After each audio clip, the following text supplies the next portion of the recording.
Hello everyone, আজকে আমি আপনাদের সাথে শেয়ার করব ওজন কমানোর সবজি খিচুড়ি। এটা আমাকে অনেক হেল্প করেছে। এটা খেলে অনেকক্ষণ পেট ভরা থাকবে, আপনারা ট্রাই করতে পারেন। আমি যেই সবজি নেব, বাসায় যা যা ছিল, আমি 4 জনের জন্য বানাবো তাই বেশি পরিমাণে নিচ্ছি। সবগুলি আমি কেটে ধুয়ে ধুয়ে নিয়েছি। এখন আমি সেগুলিকে ছোট ছোট করে স্লাইস করে নেব। সবগুলি একই রকম সাইজে স্লাইস করার চেষ্টা করবেন। আমি নিয়েছিলাম 2টা পটল, তারপরে অর্ধেকটা গাজর, তারপরে নিয়েছিলাম, আমি আপনাদের কাছে লাউ থাকলে লাউ নেবেন, এটা প্লিজ রাখবেন, লাউ সবজিটা রাখার অবশ্যই চেষ্টা করবেন। আমি নিয়েছিলাম চাল কুমড়া অথবা লাউ, 2টার একটা অবশ্যই রাখবেন এবং লাউয়ের পরিমাণটা অন্য সবজির থেকে অনেক বেশি দিবেন। সবগুলি আমি কেটে নিয়েছি। তারপর আমি প্যানে একটু অলিভ অয়েল দিয়ে, আপনারা সরিষার তেলও ইউজ করতে পারেন।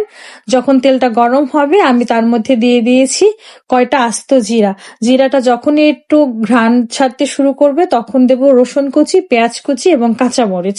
তারপর এটাকে একটু ভাজবো, একটু লাইক বেরেস্তা টাইপের মতো করে ভাজবো, তাহলে ঘ্রাণটা ভালো আসবে।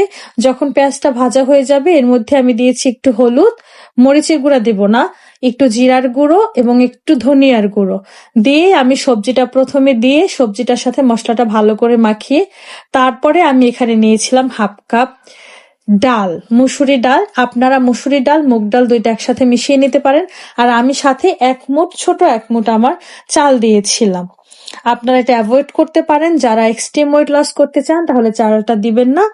আমি ব্যালেন্স ডায়েটে আছি তাই আমি চালটা দিচ্ছি, খুবই অল্প, আমরা 4 জন খাবো, 1 মুঠি চাল, এটা অনেক কম।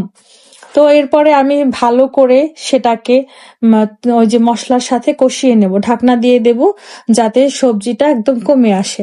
তারপর আমি গরম পানি দিয়ে ফুটিয়ে সিদ্ধ যখন হয়ে যাবে, তারপর আমি ধনেপাতা দিয়ে সামান্য তুলে নেব।